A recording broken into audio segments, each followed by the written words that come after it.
Assalamu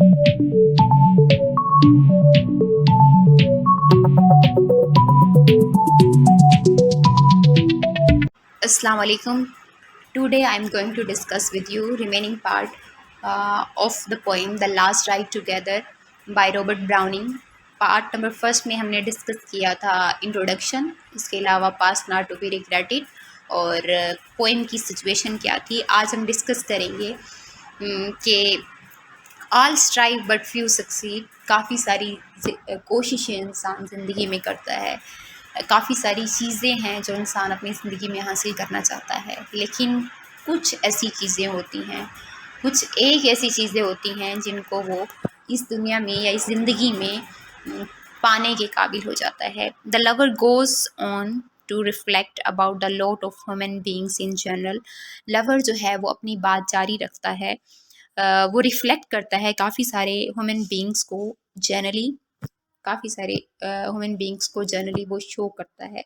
मतलब कि आप अपने आप को उस लवर की जगह पर रख कर सोच सकते हैं। There is always a wide gap between aspiration and accomplishment. हमेशा एस्पायरेशन और अकम्पलिशमेंट में एक गैप होता है। आप सोचते कुछ और हैं और पाते कुछ और हैं। एस्पायर जो जिन चीज़ों के बारे में आप करते हैं उन चीज़ों को अकम्पलिश नहीं कर पाते। होप एंड रियलाइजेशन, होप उम्मीद आप किसी और चीज़ की करते हैं और रियलिटी में आप वो चीज़ नहीं हासिल कर पाते। बिटवीन एम्बिशन एंड अचीवमेंट, आपके काफ़ी सारे एम्बिशन होते हैं ज़िंदगी में, बहुत सारे गोल होते हैं, बहुत सारी ऐसी बातें होती हैं और बहुत सारी ऐसी चीज़ें होती हैं या बहुत से ऐसे एम्स होते हैं जो आप अपनी ज़िंदगी में अचीव करना चाहते हैं, लेकिन उनमें से चंद एक ही ऐसे होते हैं जो आप अचीव कर पाते हैं। Actual achievement seems negligible in comparison with the vast amount that still seems to be done। कहते हैं कि एक्चुअल अचीवमेंट जो है उस अचीवमेंट के बारे में या उस अचीवमेंट के मुकाबले में बहुत कम है जो अचीवमेंट अभी पूरी होना बाकी है। वो चीज़ें जो अभी हासिल करना बाकी हैं, वो चीज़ें उन चीज़ों के मुकाबले में बहुत ज़्यादा है जो हम हासिल कर चुके हैं। All men set out on their enterprises with the highest of hope। हर इंसान बहुत बड़ी बड़ी उम्मीदें लेकर अपने मकसद के लिए निकल पड़ता है। Which are not however accomplished, लेकिन आप उन चीज़ों को या उन मकासद को अकम्प्लिश करने में कामयाब नहीं हो पाते। Thus their past which was so full of high aims gave away to a present which was poor।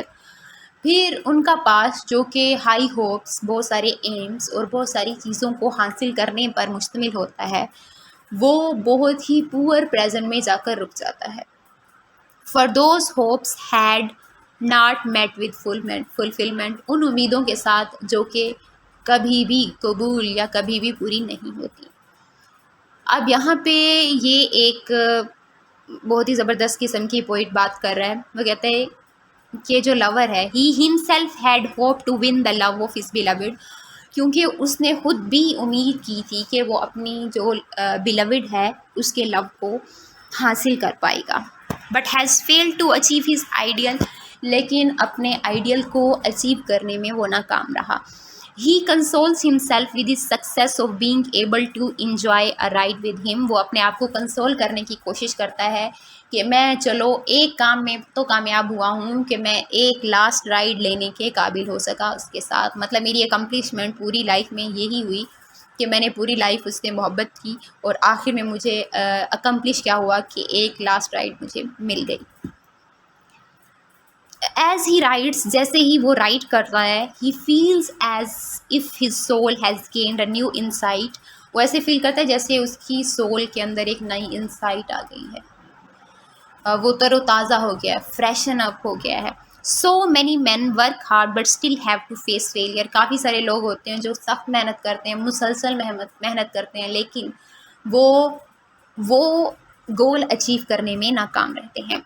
The heart desires much but no man has ventured to fulfill all these desire। वो कहता है कि हमारी तमन्नाएं बहुत ज़्यादा होती हैं, हमारी ख्वाहिशें बहुत ज़्यादा होती हैं, लेकिन उनमें से कुछ ऐसी होती हैं जो हम अचीव कर पाते हैं। जैसे है हमारे पास इसका शेर कि हज़ारों ख्वाहिशें ऐसी कि हर ख्वाहिश पे दम निकले, बहुत बहुत निकले मेरे अरमा फिर भी बहुत कम निकले। तो यहाँ पे पोइट भी यही कहना चाह रहा है कि काफ़ी सारी ख्वाहिशें होती हैं, लेकिन उनमें से कुछ एक ऐसी ख्वाहिश होती है जो पूरी होती है और बहुत सी ख्वाहिशें जो हैं वो अधूरी की अधूरी रह जाती हैं। The hands are never able to execute every idea that the brain thinks of. आपके जो हैंड्स होते हैं हर उस आइडिया को एग्जीक्यूट नहीं कर पाते जो आपके माइंड में होते हैं, या जिनके बारे में ख़याल आपका माइंड करता है, या आप अपने जहन में जो ख़यालात सोचते हैं उन ख़यालात को आपके हाथ जो हैं वो एग्जीक्यूट नहीं कर पाते। Thought and deed can not be equally balanced. आप अपने ख़याल को और अपने काम को इक्वली बैलेंस नहीं कर पाते। Because man may not have enough energy to achieve his ambition. हो सकता है कि इंसान के अंदर उतनी एनर्जी ही ना हो कि वो उन एम्बिशन को अचीव कर पाए। His body might pose as a barrier between the mind. हो सकता है कि उसकी बॉडी जो है वो उसके माइंड का साथ ना दे रही हो सकता है कि उसकी माइंड की ये जो सोच है, उसके दिमाग की जो सोच है या उसका जो ख़याल है, उसके ख़याल के अंदर उसकी बॉडी एक रुकावट बन रही हो। उसके बाद है minds hopes and their actual realisation in spite of his strong will power. Suppose करें कि वो बहुत ही स्ट्रॉन्ग विल पावर है, इरादा तो उसका बड़ा मजबूत है, लेकिन उसका जिस्म उसका साथ नहीं दे रहा उस इरादे को कामयाब होने में। But lover is comparatively more successful. लेकिन यहाँ पर आम इंसान के मुकाबले में लवर कंपैरेटिवली ज़्यादा सक्सेसफुल है।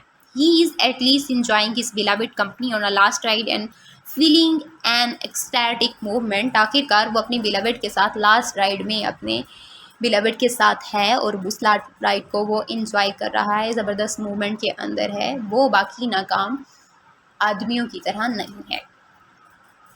Failure is a blessing in disguise. वो कहता है कि यहाँ पर नाकामी जो है वो छुपी हुई रहमत है उसके लिए। One can not be sure of what is right and good for man in this world. इस दुनिया में तो एक इंसान इस चीज़ के बारे में श्योर नहीं होता कि कौन सी चीज़ उसके लिए गलत है और कौन सी चीज़ उसके लिए सही है।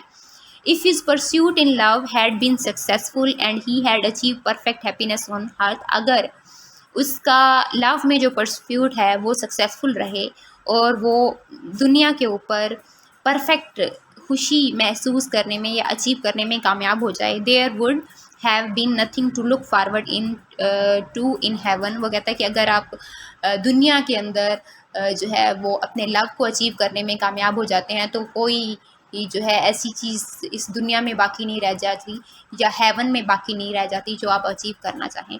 एक ही अचीवमेंट होती है लाइफ के अंदर, वो होता है लव। अगर आप उसको अचीव कर लें तो दुनिया में या आखिरत में कोई ऐसी चीज़ नहीं है या हेवन में कोई ऐसी चीज़ नहीं है जिसको आप अचीव करने की ख्वाहिश रखेंगे।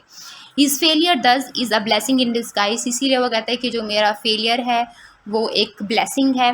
ही can now die with the hope of fulfilment in the next life. अब जो है वो बड़े सुकून से मर सकता है कि नेक्स्ट लाइफ में उसकी यही होप जो है वो कामयाब हो जाएगी या पूरी हो जाएगी। He considers that heaven and his beloved are the ideals. वो कंसीडर करता है कि हेवन और उसकी बिलवड जो हैं वो दोनों आइडल्स हैं, मतलब उसकी बिलवड जो है वो हेवन से रिलेट करती है। विच लाई बियॉन्ड द राइड, और जो दोनों जो हैं वो राइड के बियॉन्ड लाई करते हैं कि अगर मैं एक लास्ट राइड ले लूँगा और हो सकता है कि हम दोनों की सोल जो है वो डिपार्ट कर जाएं, हम इमोर्टल हो जाएं और सोल हमारी मैच कर जाएं तो हम दोनों हेवन में चले जाएं, तो फिर दुनिया में मेरा कोई एक ऐसा एम ही नहीं रहेगा जिसको मैं जो है वो अचीव करना चाहूँ। मेरा आखिरी एम है कि मैं लास्ट राइड में उसके साथ हूँ और हमारी सोल डिपार्ट कर जाएं और हम जो है वो इमोर्टल हो जाएं तो हम हेवन में चले जाएंगे। The poem ends on a striking and bold fancy of the lover. He suddenly reflects on the possibility of the ride continuing forever. अब अचानक वो सोचना शुरू कर दिया उसने कि हो सकता है कि ये जो लास्ट राइड है वो फॉर एवर राइड हो जाए मेरे लिए। हो सकता है कि हमारी सोल डिपार्ट कर जाएं और हो सकता है कि हम हेवन में इकट्ठे मिल जाएं। So ever that the movement may be transformed in to eternity. वही ना कि इटर्निटी में मूवमेंट जो है वो ट्रांसफ़र हो जाए और इमोर्टल हो जाएं हम दोनों। The poem ends on a climax of optimism के क्लाइमेक्स पर एंड होती है कि अभी भी उसका ख्याल है कि may be they both die together और इटर्नल हो जाएं, वो दोनों इटर्निटी में पहुंच जाएं, इमोर्टल हो जाएं, वो दोनों जो हैं वो हेवन में पहुंच जाएं। अभी भी वो ऑप्टिमिस्ट है, अभी भी उसके पास कुछ होप है। That's all for today. If you like the video please share and subscribe.